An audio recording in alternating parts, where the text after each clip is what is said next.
Hello student, स्वागत है आप सभी का एक बार फिर से हमारे इस ऑफिशियल यूट्यूब चैनल में जिसका नाम है एसओ सॉल्यूशन। मैं चंदन कुमार हाजिर हूँ आप सभी के सामने अपनी एक और नई वीडियो के साथ। सो गाइस, आज की इस नई वीडियो में हम बात करेंगे डॉक्टर बी आर अम्बेडकर जी, डॉक्टर भीमराव अंबेडकर जी के व्यक्तित्व और इनकी कृतियाँ, यानी उन्होंने क्या क्या रचनाएं करी और उन्होंने क्या क्या कार्य किया। डॉक्टर भीमराव अंबेडकर जी के बारे में हम बात करेंगे। आज की ये नई वीडियो उन सभी स्टूडेंट्स के लिए मोस्ट इंपॉर्टेंट है जो इंडियन फिलोसफर्स को पढ़ रहे हैं, भारतीय विचारक को पढ़ रहे हैं एज अ, चाहे वो एसएल के स्टूडेंट है, एनसी वेब के स्टूडेंट है, रेगुलर कॉलेज के स्टूडेंट्स हैं, इग्नू के स्टूडेंट हैं, या फिर देश की किसी भी यूनिवर्सिटी के स्टूडेंट्स हैं। स्पेशली वे सभी स्टूडेंट्स जो कि 6th सेमेस्टर में हैं और उन लोगों को इंडियन मेन कोर्स के अंदर इंडियन थॉट्स को पढ़ना है और इनमें इंडियन फिलोसफर्स को भी पढ़ना है कि उन्होंने क्या क्या विचार दिए हैं। तो आज की नई वीडियो उन सभी स्टूडेंट्स के लिए इंपॉर्टेंट है जो 6th सेमेस्टर में है और वो पॉलिटिकल साइंस ऑनर्स कोर्स के हैं। तो चलिए ज़्यादा देर न करते हुए आज की अपनी इस वीडियो को हम स्टार्ट करते हैं। सबसे पहले हम बात करेंगे डॉक्टर बी आर अम्बेडकर जी, इनका जन्म से लेकर इनके कार्य तक क्या क्या रचनाएं हुई, कब कब हुई, पूरा। क्योंकि जो भी लॉन्ग क्वेश्चन बनेगा, जब तक आप लोगों को इनकी जीवनी के बारे में नहीं पता होगा तब तक आप इसका एक अच्छा उत्तर नहीं लिख पाएंगे। तो सबसे पहले डॉक्टर भीमराव अंबेडकर जी हैं, उनका जो जन्म है वो कब हुआ, 1891 में हुआ और उनकी मृत्यु कब हुई, तो 1956 में हुई। इनका पूरा नाम डॉक्टर भीमराव रामजी अंबेडकर था, जिन्हें हम बाबा साहेब अंबेडकर के नाम से भी जानते हैं। यह आधुनिक भारतीय राजनीति के प्रमुख विचारक थे जिन्होंने दलित के सुधार के लिए, दलित की स्थिति सुधारने के लिए बहुत से कार्य किए। इसीलिए इन्हें दलितों का मसीहा और भारतीय संविधान के प्रमुख निर्माता के रूप में, भारतीय संविधान बनाने में प्रमुख भूमिका निभाने वाले व्यक्ति के रूप में भी याद किया जाता है। आगे बात करते हैं भाई, पंडित जवाहरलाल नेहरू जी के शब्दों में उन्होंने क्या किया था कि भाई हिंदू धर्म के अंदर जो भी अत्याचारपूर्ण तत्व मौजूद थे, हिंदू धर्म के अंदर जो भी हिंदू धर्म की कमियां थी, उन सभी को इन्होंने उजागर किया था। और जो दलित लोग हैं उनके प्रति ब्राह्मणों का क्या दृष्टिकोण है, साथ ही साथ जो बड़ी जाति वाले लोग किस तरीके से छोटी जाति वाले लोगों के साथ किस प्रकार से भेदभाव करते थे, वो उन्होंने इसको दूर करने की बात करी है। और साथ साथ उन्होंने हिंदुओं में अछूत, जिन्हें अस्पृश्य भी कहा जाता है, जिन्हें अनटचेबल माना जाता है, ऐसी जातियों को दूसरा कार्य इन्होंने ये किया कि शासन में, पहले शासन का जो, या फिर हम कहें जो बड़े बड़े पद थे, सिर्फ उन्हीं व्यक्तियों को मिलते थे जो बड़े बड़े जातियों से, बड़े बड़े धर्म से संबंध रखते थे। वही लोग शासन में अपनी मुख्य भूमिका निभा पाते थे। तो इन्होंने क्या किया कि शासन के अंगों में भी जो दलित लोग हैं या जो छोटी जाति के लोग हैं उनका प्रतिनिधित्व मिल सके, इसके लिए इन्होंने बढ़ावा दिया था। साथ ही साथ उन्होंने अछूत जातियों में जन्म से लेकर उन्होंने अनावरत संघर्ष किया, यानी बचपन से ही। आप सभी को पता है कि डॉक्टर भीमराव अंबेडकर जी खुद ही दलित जाति से संबंध रखते थे। तो उन्होंने क्या किया, उन्होंने ना केवल दलित जाति के जो लोग थे उन लोगों के जन्म से ही उन्होंने उनकी स्थिति सुधारने के लिए कार्य किए, बल्कि सामाजिक प्रतिष्ठा भी मिले, शासन के अंगों में उनको मौका मिले, साथ ही साथ उनकी आर्थिक व्यवस्था जो है वो भी सुधरे, उन्हें रोजगार के साधन प्राप्त हो, इसके लिए भी इन्होंने कई सारे कार्य किए। ये याद रखना है कि डॉक्टर भीमराव अंबेडकर के मन पर जिन विचार का गहरा प्रभाव पड़ा उनमें कुछ नाम याद रखना है। पहला, महात्मा बुद्ध। आगे चल के ये क्या करते हैं, गौतम बुद्ध के जो बौद्ध धर्म है उनको अपनाते भी हैं। दूसरा, महात्मा फुल्ले, आपको याद होगा, ज्योतिबाई फुल्ले। और तीसरा है अमेरिका के ड्यूई नाम था इनका। इनका जन्म वगैरह भी लिखा हुआ है, कब से कब तक थे, क्योंकि सेम नाम के अलग अलग विद्वान भी रहते हैं, इसीलिए आप लोगों के लिए सन भी लिख दिया है। डॉक्टर अंबेडकर जी का जन्म महाराष्ट्र में माहर एक जाति थी, वो भी दलित जातियों में से ही एक थी, उनमें जन्म हुआ था। और वो एक अस्पृश्य जाति में से एक थे जो उस समय थे।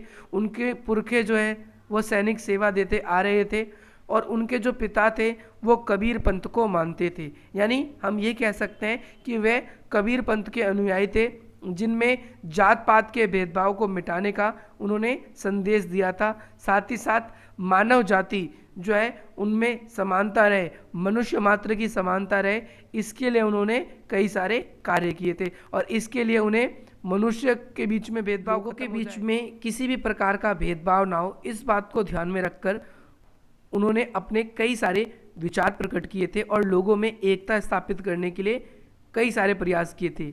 लोगों के बीच में उन्हें आदर्श भी माना जाता था क्योंकि वो मनुष्य की समानता की बात करते थे। इसके बाद में आगे आपको याद रखना है, डॉक्टर भीमराव अंबेडकर जो है बचपन से ही मेधावी के छात्र थे।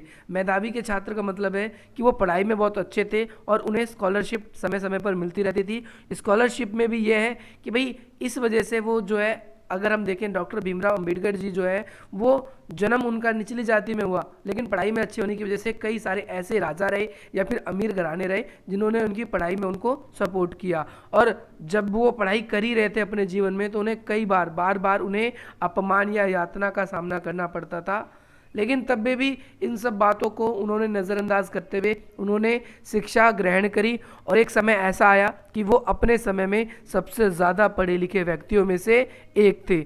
इसके अलावा जो बड़ौदा है वहाँ के जो महाराज हैं जिनका नाम था गायकवाड़, उन्होंने इन्हें छात्रवृत्ति दी थी और उन्हें अमेरिका के जो कोलंबिया विश्वविद्यालय है वहाँ पर उन्होंने इन्हें पढ़ने के लिए भेजा था। जब कोलंबिया विश्वविद्यालय में इन्होंने उच्च शिक्षा प्राप्त कर ली तो इसके बाद में वो इंग्लैंड आए। इंग्लैंड में भी उन्होंने लंदन स्कूल ऑफ इकोनॉमी वहाँ पर से उन्होंने शिक्षा प्राप्त की थी। तो दोनों जगह पर अगर आप देखोगे, लंदन से भी और साथ ही साथ कोलंबिया से भी, दोनों जगह से उन्होंने डॉक्टरी की उपाधि यानी पीएचडी की पढ़ाई करी थी।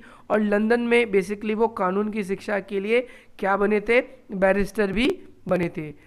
आपको याद रखना है लंदन में वो क्या है, बैरिस्टर बने थे। जब वो भारत लौटे, कब भारत लौटे तो 1923 में लौटे, तो उन्होंने भारत में वकालत शुरू कर दी और अपना ज़्यादातर जीवन जो अस्पृश्य या जो अछूत जिन जातियों को माना जाता था उनकी स्थिति को सुधारने में उन्होंने अपना ज़्यादातर समय लगाया ताकि समाज में हर किसी को समानता मिल सके। शीघ्र ही उन्हें इस समुदाय का विश्वास प्राप्त हो गया, यानी लोगों ने धीरे धीरे इस बात को स्वीकार कर लिया कि भाई अंबेडकर जी इतने अच्छे विचारक हैं, इतने अच्छे सोच के हैं कि हमारे बीच में ये भेदभाव को ख़त्म कर सकते हैं। ये ऐसा नेता, इन्हें सर्वोच्च नेता समझे जाने लगा दलितों का। और इन्होंने धीरे धीरे अपने अनुयायियों की संख्या भी बढ़ाई और इन्होंने आगे चल के कई सारे संगठन बनाए। कैसे संगठन थे ये दलितों की स्थिति सुधारने के लिए ये संगठन को बनाए। स्टूडेंट्स, इन्होंने कौन कौन से मुख्य संगठन बनाए, तो इन्होंने कई सारे बनाए थे। इसमें आपको मुख्य हमने लिखे हैं। सबसे पहला है बहिष्कृत हितकारिणी सभा, बहिष्कृत हितकारिणी सभा। दूसरा है आपका इंडिपेंडेंस लेबर पार्टी, इनकी एक पार्टी भी थी, इंडिपेंडेंस लेबर पार्टी। और तीसरा है अखिल भारतीय अनुसूचित जाति संघ, यानी all India schedule caste federation, इन्होंने इसको बनाया था। इसके अलावा अगर हम देखें तो भाई ये तो कुछ ऐसे मुख्य संगठन रहे जो डॉक्टर भीमराव अंबेडकर जी के हैं, तो आपको ये संगठन याद रखने हैं।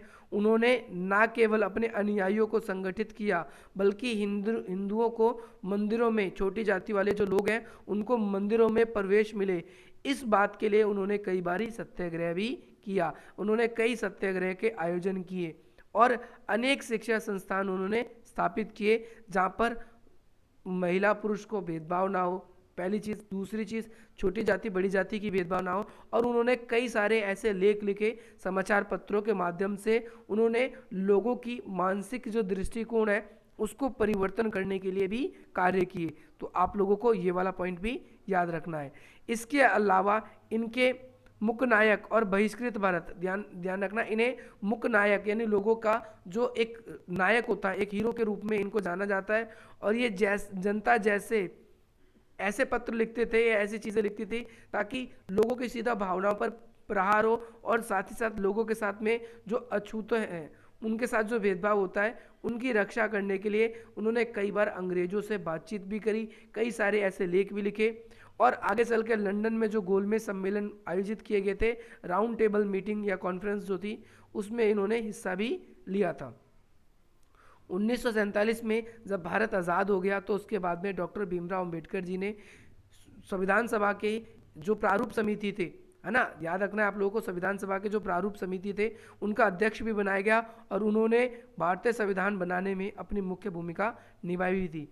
उन्होंने दो मुख्य भूमिका निभाई थी। सबसे पहला मुख्य काम इन्होंने ये किया था कि 1949 से 1951 तक वो भारत सरकार के कानून मंत्री रहे और काफ़ी लंबे अनुभव के बाद उन्हें विश्वास हो गया कि भाई हिंदू धर्म के अंदर भाई अगर हमें छुआछूत को ख़त्म करना है तो इसके लिए हमें क्या करना होगा कि भाई हम छुआछूत को तभी ख़त्म कर सकते हैं जब हिंदू जाति की भावना से हम बाहर निकले। और अतः इन्होंने क्या किया, आप ये देखेंगे कि भाई 1935 में हिंदू धर्म को उन्होंने अपने मन में त्यागने का विचार भी कर रहे थे कि भाई लोग तो भेदभाव खत्म करेंगे नहीं, तो हमें इस धर्म के लिए ही ऐसा करना होगा कि अगर हम इस धर्म को ही छोड़ दें। और आप देखेंगे अगर चल के 1956 में कहा जाता है कि अंबेडकर जी ने अपने मृत्यु के कुछ दिनों पहले ही क्या किया था, बौद्ध धर्म को स्वीकार किया था, बौद्ध धर्म को अपनाया था और उनके जो अनुयायी थे उन्होंने अपने अनुयायियों को भी बौद्ध धर्म अपनाने के लिए कहा था।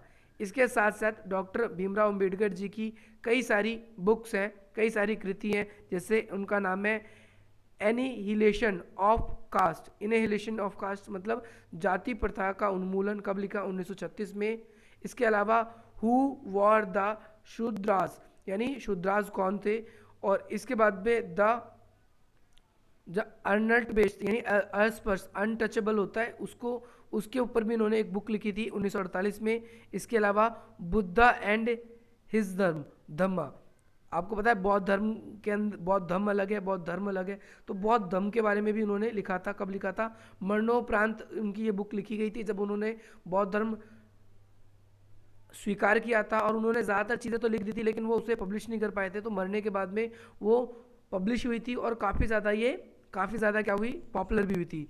इनकी कृतियों में अगर हम देखें तो मानव समानता की बात होती है और डॉक्टर भीमराव अंबेडकर जी जो है वो लोगों के बीच में समानता, लोगों के बीच में सामंजस्य, लोगों के बीच में अस्पृश्यता जो अछूत है इसको दूर करने की बात करते हैं। साथ ही साथ उन्होंने बताया था कि लोकतंत्र पे भी उन्होंने गहरा चित्रण किया था, जिन्होंने उन्होंने कहा था कि अगर हम लोकतंत्र को स्वीकार करें, अगर हम लोकतंत्र को पालन करें तो शायद हम क्या कर सकते हैं, शायद हम अपने देश के अंदर क्या स्थापित कर सकते हैं, हम अपने देश में एक ऐसा समाज स्थापित कर सकते हैं जिसमें सभी जाति, सभी धर्म, सभी व्यवस्था एक बराबर होगी। सो गाइस, आज का जो टॉपिक था वो इतना ही था। अगर आपको आज की इस वीडियो से वैल्यू मिली होगी और आपको ये वीडियो पसंद आए तो आप इस वीडियो को लाइक करें, अधिक से अधिक मित्रों तक शेयर करें और हमारे चैनल को सब्सक्राइब करें। इसके अलावा जो भी आप लोगों के लिए इंपॉर्टेंट लिंक्स हैं वो आप लोगों के लिए डिस्क्रिप्शन बॉक्स में डाल दिए गए हैं, आप वहाँ से उन लिंक्स पे जा सकते हैं। साथ ही साथ अगर आप लोगों को कोई भी डाउट है तो इस तरीके से हमसे अपने डाउट्स को क्लियर करा सकते हैं। और इसके अलावा आप सब हमें सब्सक्राइब कर सकते हैं, अधिक से अधिक मित्रों तक हमारी वीडियोस को पहुंचा सकते हैं। मिलता है गाइस हम आपसे अपनी अगली वीडियो में। जय हिंद, जय भारत।